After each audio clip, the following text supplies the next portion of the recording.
to ARW Now.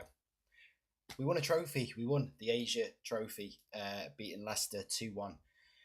And a weird game. The first half was very good, but obviously with it being pre-season, a lot of changes were made, and it sort of takes the tempo out of the game, takes the fluidity out of the game. But hey, we won. Coutinho, as always, magic. I think the biggest thing we can take from this pre-season tournament is, under no circumstances, for no cost, do not sell Philippe Coutinho. Just don't. The idea should not even be a thing. Klopp has come out and said, no, he's not for sale, and that's that. No more. Thank you. Our defence, not great. Not great at all. Jamie Vardy could have had 5 or 6 if he was on his day. And if we turn up next season against Watford first day like that, we won't be doing very well, to be honest. It was pretty embarrassing how bad the defending was, and even more embarrassing, Loris Karius. His distribution with the ball at his feet was just horrendous, and I'm not seeing why we signed him, to be honest with you. I'm hoping there's a massive improvement, but as it stands, I've not seen anything to suggest he's going to be good enough for Liverpool. He just doesn't look good enough. He always looks like an accident waiting to happen, and you can't have that with your goalkeeper, not in the Premier League. You look at the teams around us, and they've all got top quality goalkeepers. Mignolet really has come into his own last season and shown why he is our number one, and I'm fine with that. I'm not saying we should go out and sign another keeper by any way possible, but I'm not sure about Karius. I think that's the one thing Klopp might have got wrong, but there's a lot of time yet. But yeah, the defence shows Robertson could be a massive signing. Obviously, Milner, as good as he does, he's not a left back. He's not a left back. Simple. And I think Van Dijk would really add so much to our defence. So hopefully we do get Van Dijk over the line like we have Robertson. But yeah, going forward, wow. Coutinho and Salah together just look incredible. And I can't wait for Mane to be thrown into the mix. Firmino, who looks a bit off the pace at the moment, when he gets fully back into it, he looks like, it's all coming together going forward. We just need to solidify at the back and be prepared with a plan B when it's needed. So we've got the Audi Cup next. So 5 players to watch. Number 1, Mo Salah. Easy. New signing. We're still getting a feel for what the lad's about. He scored 2 goals in pre-season already. The one against Leicester in the final of the Asia Trophy was a beautiful goal. Just beautiful to watch. Him and Coutinho's link up, not once but twice in that move, was just next level. It was top class. His pace is frightening.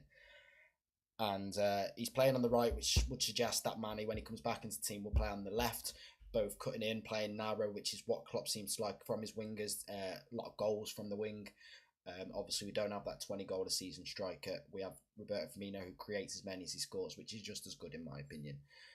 Second is Trent Alexander-Arnold. This lad looks brilliant. He looks the real deal. He looks like he could be in our team for a long time to come if he kicks on, because he stepped into the first team against United at Old Trafford. He's done it a couple of times this season. He was okay against Stoke, was unfortunate to not exactly have the best of games, but he came in and he still did a job, and he does look like he's at his level, and this pre-season tournament has shown that he was brilliant. He didn't look out of place one bit, and I'm really happy with that, because I personally believe Klein will be looking over his shoulder this season. I think Trent Alexander-Arnold could take that right back spot and make it his own this season, and I wouldn't be surprised if it happened. Definitely not.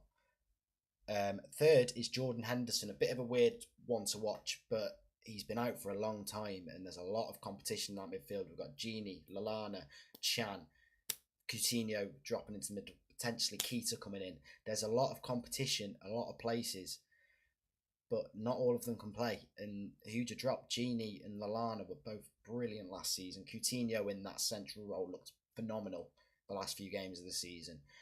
But Henderson, he's come from adversity before. He's been doubted and come above it and shown what a great character and footballer he is, and I expect him to do that again this season. I expect he will progress and he will solidify his space in the first team, because after he came out of the team last season, we collapsed. Really, we were never the same without him in the team. When the season started and Henderson was playing regularly, we were unstoppable. We were scoring 4 or 5 goals in multiple games. So yeah, I think Jordan Henderson will be one to watch because he's got a point to prove and he's got a place to fight for. Number 4 is Dominic Solanke. I think we've got a steal from Chelsea here. I think that the minimal fee we'll pay in this tribunal could be an absolute bargain, because he looks a ready-made player already. He looks like he could handle his own. His goal against Crystal Palace was unbelievable. Just pure instinct and pure quality with that goal. And I think although he's probably 4th choice striker, I think we will see bits of him this season. Definitely one for further in the future, but I think he's definitely got bags of ability. And if we can unlock that potential, which I have no doubt Jurgen Klopp will, he could be a player for us, could be a hell of a player for us. He's big, he's strong, he's quick, he can finish. What more do you want from a striker? And finally, a bit outside the box, Ryan Kent has really, really impressed me this pre-season. He's just got no fear and he's full of energy. He'll just run at players and run at them. And he really does look like he's got quality about him. He doesn't get spoke about as much in the same breath as Woodburn, Alexander-Arnold, for example. But I think this is a player that could break in, depending on whether he goes out on loan, whether he stays this season. I would be happy with either. I think he could come in when needed and make an impact on the first team, and I believe going on loan he'd just get better and better, especially if he can go to a Premier League team. I'm sure there were rumours Newcastle were interested. I'd be more than happy with that. So yeah, positive all round really. There's a few negatives, a few things to fix, but still a few weeks till the season starts. Give a thumbs up on the video, subscribe to ARW Now, and follow the official ARW on Twitter. Thank you for watching. Until next time, goodbye.